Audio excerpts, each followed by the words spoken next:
এখনো বর্তমানে আমাদের রাজ্য জুড়ে চলছে কৃষক বন্ধু প্রকল্পের ভেরিফিকেশন, যার জন্য অবশ্যই আপনি যদি কৃষক বন্ধু প্রকল্পের টাকা পেতেন অবশ্যই আপনাকে এই ভেরিফিকেশন ফর্মটা ফিল আপ করে আপনাকে জমা করতে হবে আপনার পঞ্চায়েত অফিস, এবং যারা পৌরসভা থেকে বিলং করছেন অবশ্যই আপনাদের পৌরসভাতে এই ফর্মটা জমা করতে হবে। এবার আজকের এই ভিডিওটির মাধ্যমে আপনাদের স্টেপ বাই স্টেপ দেখিয়ে দিচ্ছি এই ভেরিফিকেশন ফর্মটা কিভাবে আপনি সঠিকভাবে ফিল আপ করবেন এবং এই ফর্মের সাথে কি কি গুরুত্বপূর্ণ ডকুমেন্টস আপনি জমা করবেন ওই পঞ্চায়েত কিংবা পৌরসভা এলাকায়। এবং তার সঙ্গে সঙ্গে বলে দেব, যারা পিএম কিষাণ প্রকল্পের টাকা পাচ্ছে তাদের কি এই কৃষক বন্ধু প্রকল্পের ভেরিফিকেশন করতে হবে, তার জন্য আপনারা সবাই ভিডিওটি না টেনে শেষ পর্যন্ত দেখে নিন। আপনাদের স্টেপ বাই স্টেপ সমস্ত কিছু সহজভাবে বুঝিয়ে বলছি। এবার অনস্ক্রিন দেখতে পাচ্ছেন আমি কিন্তু ভেরিফিকেশন ফর্মটাও ওপেন করে রেখেছি। এই যে অ্যানেক্সার 1 কিংবা সংযোজনী 1 এই ফর্মটা ফিল আপ করতে হবে, যেখানে প্রথমে লেখা রয়েছে ফর্মে যে কৃষক বন্ধু নতুন প্রকল্পের ক্ষেত্র সমীক্ষা ফিল্ড ভেরিফিকেশন এর জন্য যাচাইকরণ ফর্ম। এবং এখানে কিন্তু এই ফর্মে প্রথমে দেওয়া রয়েছে কৃষক বন্ধু অর্থাৎ কেবি আইডি নম্বর। যদি আপনার কাছে এই আইডি নম্বর থেকে থাকে অবশ্যই লিখে দেবেন। এবার এই আইডি নম্বরটা অনলাইন থেকে কিভাবে বের করতে হয়, যদি আপনারা এই টপিকে ভিডিও চান নিচে অবশ্যই কমেন্ট করতে পারেন। তাছাড়া যদি আপনি না জেনে থাকেন এখানে কিন্তু অবশ্যই লেখার দরকার নেই। ওই পঞ্চায়েত অফিসে ফর্ম জমা দেওয়ার সময় কিন্তু ওনারা আপনার নামে সার্চ করে কিন্তু এই আইডি লিখে দেবে। ওকে, তারপরে ক্রমিক সংখ্যাটা কিন্তু এখানে লেখার দরকার নেই। নিচের দিকে আসবেন, নিচের দিকে আসার পর 1 নম্বর পয়েন্টে কি বলা হচ্ছে যে সুবিধাভোগীর নাম কৃষক বন্ধু রেকর্ড অথবা ব্যাংক পাসবই অনুযায়ী, মানে যে কৃষক যে ভেরিফিকেশনটা করছে তার নামটা কিন্তু ডান দিকের ঘরে লিখতে হবে এইভাবে। এবং অবশ্যই আপনাদের বলবো এখানে কিন্তু আপনি ইংরেজিতে ফর্মটা ফিল আপ করবেন, তাহলে ডাটাগুলো এন্ট্রি করতে সুবিধা হবে। ওকে, 2 নম্বর পয়েন্টে বলা হচ্ছে পিতা অথবা স্বামীর নাম, মানে যারা হয়তো ছেলেরা আবেদন করছে কিংবা যে সমস্ত ব্যক্তিরা আবেদন করছে তার এখানে কিন্তু গার্জেন হিসাবে তারা তার পিতা অথবা বাবার নাম লিখবে। যদি এমন কোনো মহিলা আবেদন করছে তারা কিন্তু অবশ্যই এখানে স্বামীর নামটা লিখবে। তারপরে বলা আছে 3 নম্বরের ঠিকানা, এখানে কিন্তু আপনার ঠিকানা কিংবা গ্রামের নাম লিখে দেবেন। তারপরে জেলার এখানে কিন্তু ডান দিকে আপনার জেলার নাম লিখবেন। তারপরে ব্লকের ডান দিকে আপনার ব্লক অফিসের নাম লিখবেন। তারপরে এখানে গ্রাম পঞ্চায়েতের নাম লিখবেন এবং তারপরে আপনার মৌজার নামটা লিখবেন।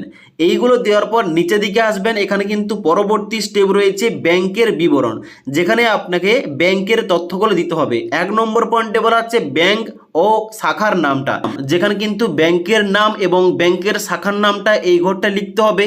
তারপরে আইএফএসসি কোড এই ঘরটায় লিখতে হবে। তারপরে ব্যাংক অ্যাকাউন্টের নাম্বার ডান দিকে এই ঘরটায় ব্যাংক অ্যাকাউন্টের নাম্বার লিখতে হবে।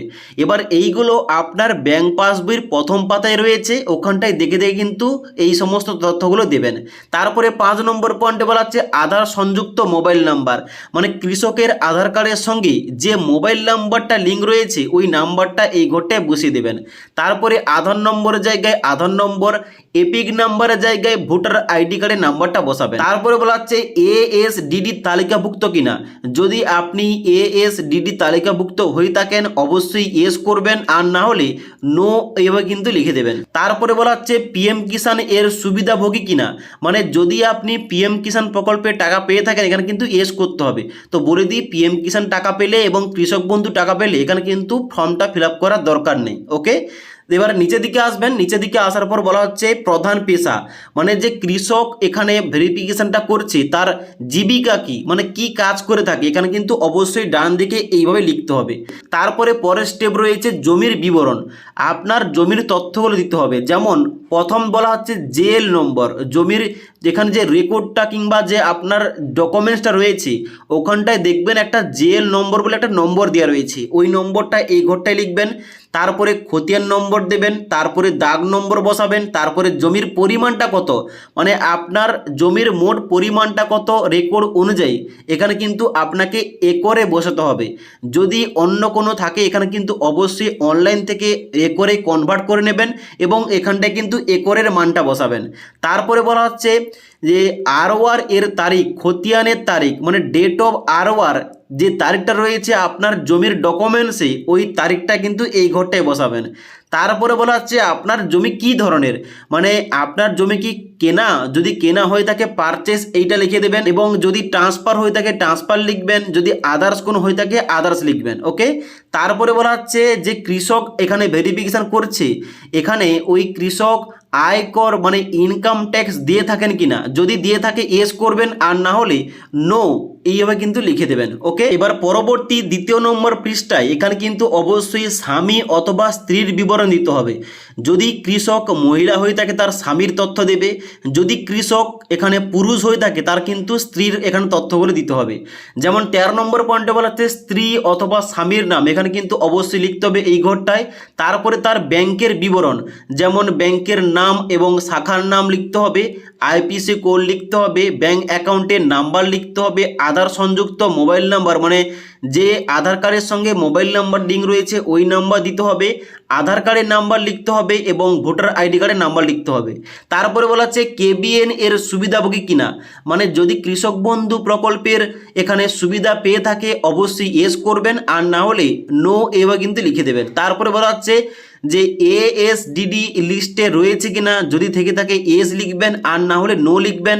তারপরে বলা হচ্ছে পিএম কিষাণ প্রকল্পের সুবিধা পায় কিনা, যদি পেয়ে থাকে এস লিখবেন, আর না হলে নো লিখবেন। তারপরে বলা হচ্ছে এখানে প্রধান পেশা, মানে যে স্বামী কিংবা স্ত্রীর নামটা লিখছেন তার পেশা কিংবা জীবিকা কি রয়েছে এখানটায় কিন্তু এইভাবে লিখে দেবেন। তারপর নিচের দিকে আসবেন, এখানে যে সুবিধাভোগীর স্বাক্ষরের জায়গায় এখানে কৃষক কিন্তু এখানটায় স্বাক্ষর করবে কিংবা সিগনেচার করবে। তো এইগুলো সম্পূর্ণ ফর্ম ফিল আপ। এবার দেখে নিন এই যে ফর্মটা, এই ভেরিফিকেশান ফর্মের সঙ্গে কি কি নির্দিষ্ট ডকুমেন্টসগুলো আপনাকে জমা করতে হবে। তো অনস্ক্রিন দেখতে পাচ্ছেন অফিসিয়ালিভাবে যে ডকুমেন্টসের লিস্ট দেওয়া রয়েছে, ওই লিস্টটা আমি ওপেন করে রেখেছি। এই লিস্টের প্রথমে কিন্তু এখানে দেওয়া রয়েছে beneficiary already receiving PM Kisan benefit are not required to submit any documents, মানে যে সমস্ত কৃষকরা পিএম কিষাণ প্রকল্পে টাকা পাচ্ছে এবং যারা কৃষক বন্ধু প্রকল্পে টাকা পাচ্ছিল তাদের কিন্তু এই ভেরিফিকেশানটা করতে হবে না। ওকে, এবার ডকুমেন্টস কী কী লাগছে বলা হচ্ছে 1 নম্বর পয়েন্টে যে ভেরিফিকেশান ফর্ম, মানে যারা দেখালাম আপনাদের ওই ফর্মটা আপনাকে অবশ্যই জমা করতে হবে। 2 নম্বর বলা হচ্ছে কারেন্ট অ্যাপ্লিকেশান অথবা বেনিফিশিয়ারি স্ট্যাটাস ডাউনলোড ফর্ম কৃষক বন্ধু নিউ পোর্টাল, মানে কৃষক বন্ধু পোর্টালে গিয়ে আপনার যে স্ট্যাটাসটা দেখাচ্ছে ওইটা কিন্তু প্রিন্ট কপি কিংবা জেরক্স কপি জমা করতে হবে। তারপরে বলা হচ্ছে সেলফ অ্যাটেস্টেড আধার কার্ড, মানে আপনার আধার কার্ডের জেরক্স কপি তার নিচে কিন্তু আপনার স্বাক্ষর করতে হবে। তারপরে self attested voter ID card, মানে ভোটার আইডি কার্ড জমা করতে হবে। তারপরে বলা হচ্ছে latest electoral role print out, মানে 2026-এর যে ভোটার লিস্ট ওই লিস্টে যে আপনার যে পাতায় নাম রয়েছে ওই পাতাটা কিন্তু আপনাকে জমা করতে হবে। তারপরে 6 নম্বর পয়েন্টে বলা হচ্ছে লেটেস্ট রেকর্ড অফ রাইট, মানে এখানে আরওআর অথবা খতিয়ানের যে তথ্যগুলো কিংবা আপনার জমির রেকর্ডটা কিন্তু আপনাকে জমা করতে হবে। এবার এখানে বলা হচ্ছে if issue before 2026 also bring latest বাংলার ভূমি পোর্টাল, যেখান থেকে আপনি কিন্তু বাংলার যে ভূমির পোর্টাল রয়েছে ওখান থেকে আপনার লেটেস্ট যে কপিটা ওটা কিন্তু আপনি এখন বর্তমানে ফ্রিতে ডাউনলোড করতে পারেন। এবার এই ফ্রিতে বাংলার ভূমির ওয়েবসাইট থেকে আপনি রেকর্ডটা কীভাবে ডাউনলোড করবেন এই টপিকে অলরেডি আমাদের চ্যানেলে একটা ভিডিও দেওয়া রয়েছে, না দেখে থাকলে নিচের লিঙ্ক থেকে দেখতে পারেন। তারপরে বলা আছে 7 নম্বর পয়েন্টে যে self attested photocopy first page of Aadhaar link bank account, মানে আপনার ব্যাঙ্ক পাসবইয়ের প্রথম পাতার জেরক্স কপি লাগবে এবং তার সঙ্গে সঙ্গে মোবাইল নাম্বার লিখতে হবে এবং আপনার পাসপোর্ট সাইজের একটা ছবি লাগবে। এবার এই সমস্ত ডকুমেন্টসের সঙ্গে এখানে কিন্তু অবশ্যই যারা বিবাহিত ব্যক্তি এখানে ভেরিফিকেশনটা করছে তার যে 2য় পৃষ্ঠায় স্বামী কিংবা স্ত্রীর এখানে ইনফরমেশান দিয়েছে তার জন্য কিন্তু এক্সট্রা কিছু ডকুমেন্টস এখানে যুক্ত করতে হবে। যেমন বলা হচ্ছে স্বামী অথবা স্ত্রীর এখানে আধার কার্ড, ভোটার আইডি কার্ড এবং এখানে 3 নম্বরে এখানে latest electoral role print out, মানে ভোটার লিস্টে তার নাম রয়েছে এমন কিন্তু জেরক্স কপি জমা করতে হবে। তো এবার এই সমস্ত ডকুমেন্টসগুলো অ্যাপ্লিকেশন ফর্মের সঙ্গে অ্যাটাচ করে আপনাকে জমা করতে হবে। জমা করলে ভেরিফিকেশন হবে, ভেরিফিকেশন হওয়ার পর যদি আপনি যোগ্য হয়ে থাকেন অবশ্যই কিন্তু আপনি টাকাটা পেয়ে যাবেন।